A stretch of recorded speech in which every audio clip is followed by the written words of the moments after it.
Ito mga idol, meron pala tayo ditong ginagawang XR-M15 na declutch. Bali ang ginawa natin dito, ito, kinonvert natin yung mags ng Rider 150.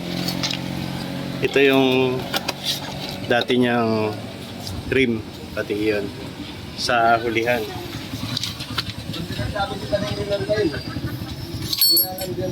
Bali yung gagamitin nating caliper, yung stock nya. Bali dito nag-thread lang ako dyan ng panibago, tapos dito tinabas ko siya, tinabas ko yan dyan. Ito na yung tsura nya.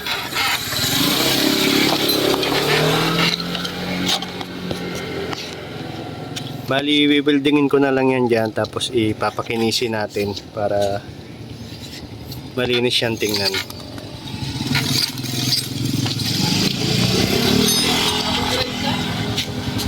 Hindi.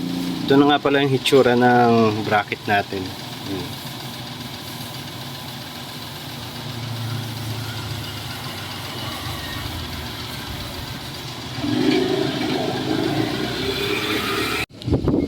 Tapos ito yung clearance niya. Sinukat ko naman ng caliper yan, sakto naman siya.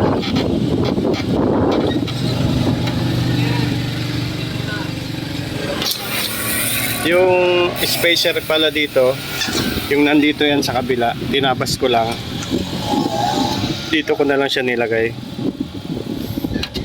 Tapos dito, yan, washer ang nilagay ko. 1, 2, 3, 4, 5. 5 washer. Sakto siguro dito yung pag bibili ka talaga ng pang Rider 150 na max, magkabila. Kaso wala tayong available kaya ginawa na lang natin.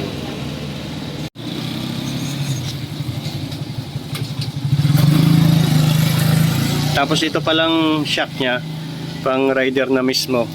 Bagong palit din natin kasi itong dati nya. Ayan, puro tagas na. Tapos yan, may gas-gas na rin. Kaya hindi na rin pwede.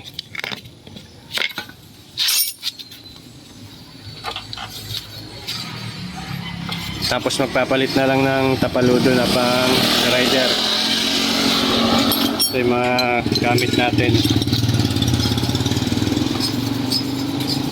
Pre-wheel na pre-wheel.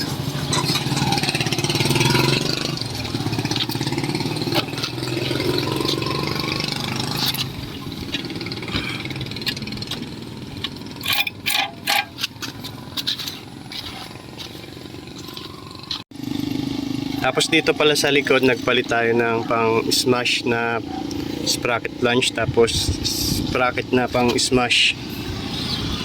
Kasi yung original nya hindi pwede nating i-convert kasi mataba yung kanto.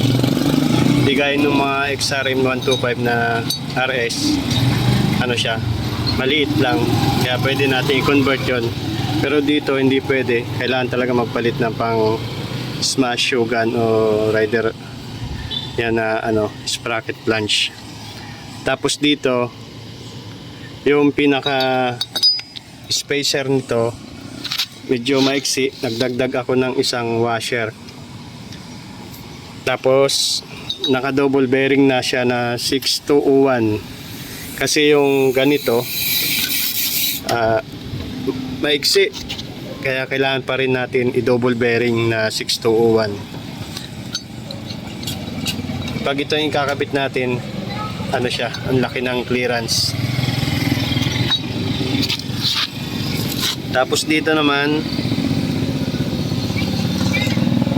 yung stock na spacer nya dito, nagdagdag pa tayo ng isa. Ayan, nagdagdag tayo ng isa. Tapos nagdagdag pa tayo ng isa.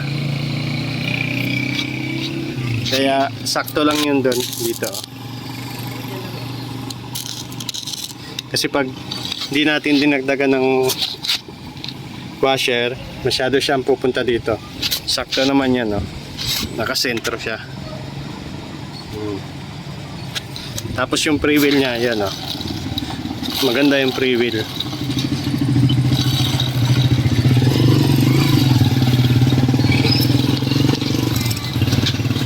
free wheel, preno.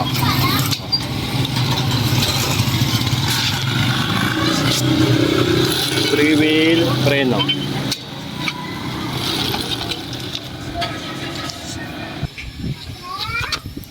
So bali, yan yung ating conversion ng mugs. Tapos bago na rin yung gulong saka yung pito. Yung mugs nga pala medyo may ano siya, may oblong. Bali nabili lang to ng customer. Pero ano siya, original na pang Rider 150. Ano.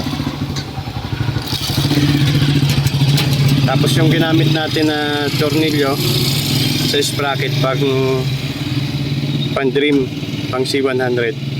Tapos nagpalit na lang tayo ng nut nya. Yung may ano, parang lock dito sa loob. Tapos yung kadena, yung pa rin dati. Maganda pa naman yung ano, kadena nya. Ito yung dati.